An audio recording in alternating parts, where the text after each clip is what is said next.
میں اگر پینٹنگ میں اپنے درد اور ٹوٹا دل بھرنے لگا تو مجھے لگتا ہے لوگ مجھ سے بیزار ہو جائیں گے۔ اس نے گردن اٹھائی۔ اس کی آنکھوں میں ہلکی ہلکی نمی تیر رہی تھی۔ وہ ہرٹ نظر آتا تھا، اور جو کہتا ہے یک طرفہ محبت کا مارا انسان ایک نہ ایک دن بے حس ہو جاتا ہے، وہ دنیا کا سب سے بڑا جھوٹا ہوتا ہے۔ داس نے چند ثانیے اس کی سرمئی آنکھوں کو دیکھا، پھر ہلکی آواز میں اس کے پاس بیٹھ کر کہنے لگا، ایسا کوئی انسان نہیں ہوگا جس کی زندگی میں کبھی دکھ نہیں آیا ہوگا لڑکے۔ اس کی آواز ہلکی اور نرم تھی۔ لوگوں کو امید پسند ہے، لیکن اس کے پہلے کی نا امیدی اس سے بھی زیادہ پسند ہے۔ ہارون نے جھٹکے سے جھکی گردن اٹھائی۔ لوگوں کو دلوں کا ہیل ہونا پسند ہے، لیکن دل کے ہیل ہونے سے پہلے کا جو پروسیس ہوتا ہے وہ بھی اس سے زیادہ پسند ہے۔ کیا تم نے کبھی کسی لکھاری کا ایسا مسودہ دیکھا ہے جس میں انسان کا دل ایک دن ٹوٹے اور اگلے دن جڑ جائے اور لوگ اس لکھاری کو پسند کرنے لگیں؟ ہارون نے نفی میں سر ہلایا۔ جب تک دل کو جوڑنے کی وجہ نہیں ملے گی، جب تک دل ایک پروسیس سے نہیں گزرے گا، وہ جڑ نہیں سکتا۔ اور لوگ اس پروسیس کو جس غور سے، جس انہماک سے پڑھتے ہیں نا، اتنا غور سے کچھ نہیں پڑھا ہوگا۔ ہارون یک ٹک پلک جھپکائے بغیر انہیں سن رہا تھا۔ سارے جواب خود بخود مل رہے تھے۔ لوگوں کو ٹوٹے دل برے نہیں لگتے۔ لوگوں کو مزاحیہ ناول اور ڈرامے ہی اچھے نہیں لگتے۔ لوگوں کو ہر دفعہ سبق اچھا لگتا ہے۔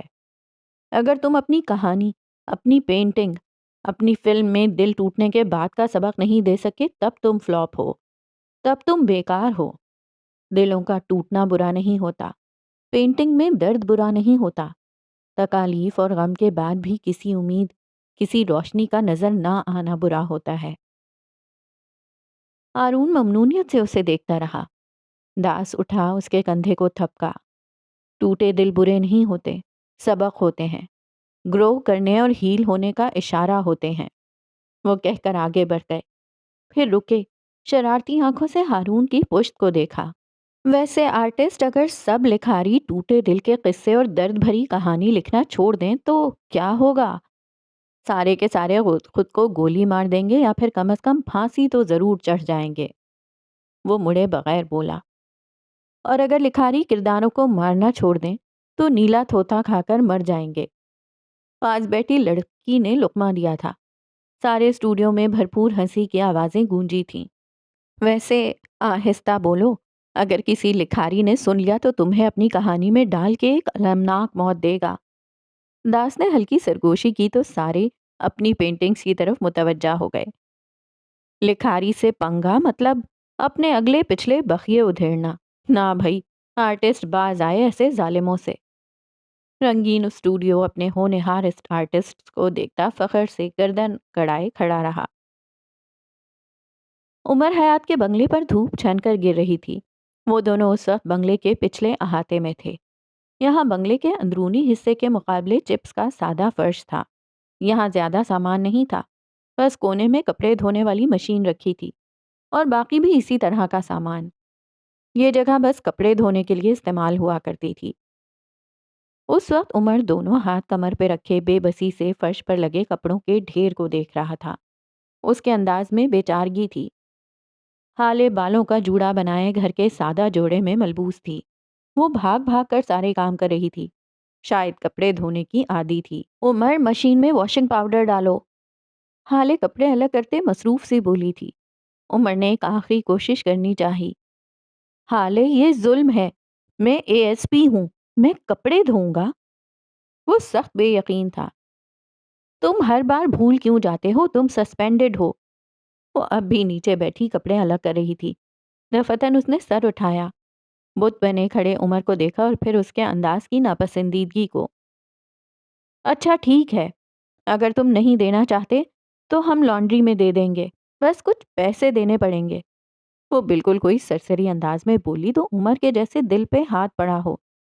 پولیس والا جان دے دے گا، پیسے نہیں دے گا۔ پیسوں کی بات کر کے میرا BP نہ لو کیا کریں۔ وہ یکدم پرجوش ہو گیا تھا۔ میں خود دھوؤں گا اور سارے کپڑے دھو ڈالوں گا۔ وہ اپنی شرٹ کے بازو فولڈ کرتا مشین کی طرف بڑھا۔